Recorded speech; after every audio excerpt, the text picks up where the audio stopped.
ஓடா. ஏம்பா என்னாச்சு? ஏன் இப்படி கையை கட்டி கூட்டு வரீங்க?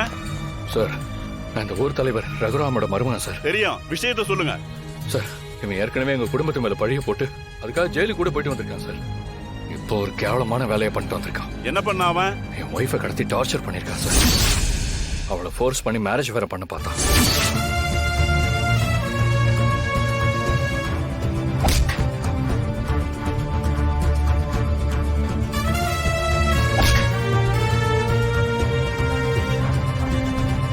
டேய், நீ என்னமாடா திருந்தல? ஒரு பொண்ணை கிட்னாப் பண்ணிருக்க. சார், நான் இவன் மேல கம்ப்ளைண்ட் கொடுக்குறேன் சார். இவனை எப்பயும் அரெஸ்ட் பண்ணுங்க. கான்ஸ்டபிள், இவனை செல்லுக்குள்ள தள்ளியா? கூட்டு போயா? யோ வாயா.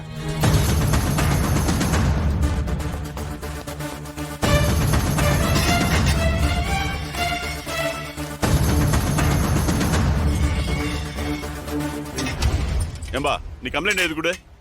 சரி சார்.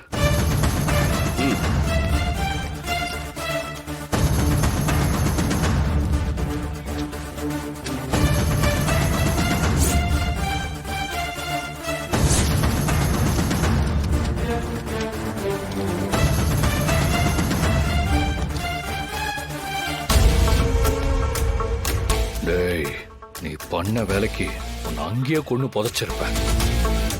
தனா சொன்னதால தான் உன்னை விட்டு வச்சேன். ஏய், திரும்ப தனாவை நெருங்க பார்த்தேன்னு வை, அதான் அவன் கடைசி நாளா இருக்கும். டேய், இந்த கார்த்தி யாருன்னு உனக்கு சரியா காட்டணும்.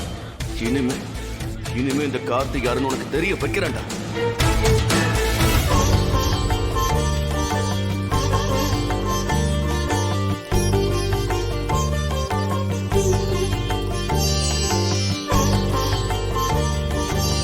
ஹோமம் நல்லபடியா முடிஞ்சதுமா. இந்த யாகத்தோட பலன் அப்பாவையும் பொண்ணையும் கண்டிப்பா சேர்த்து வைக்கும். ரொம்ப சந்தோஷங்க. ஹலோ, சொல்லுங்க சார், உங்க பையனை அரெஸ்ட் பண்ணிட்டாங்க.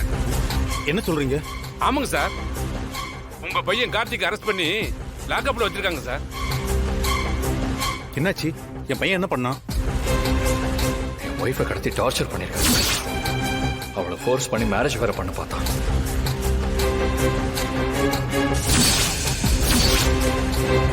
சரி, நீங்க வைங்க, நான் பாத்துக்கிறேன். நான் இந்த விஷயத்தை உங்ககிட்ட சொன்னேன்னு சொல்லி நீங்க யார்கிட்டயும் சொல்லிடாதீங்க சார். இல்ல, நான் யார்கிட்ட சொல்ல மாட்டேன். என்னாச்சுன்னு? யாரு? போலீஸ் ஸ்டேஷன்ல இருந்து கான்ஸ்டபிள் பேசினாரு.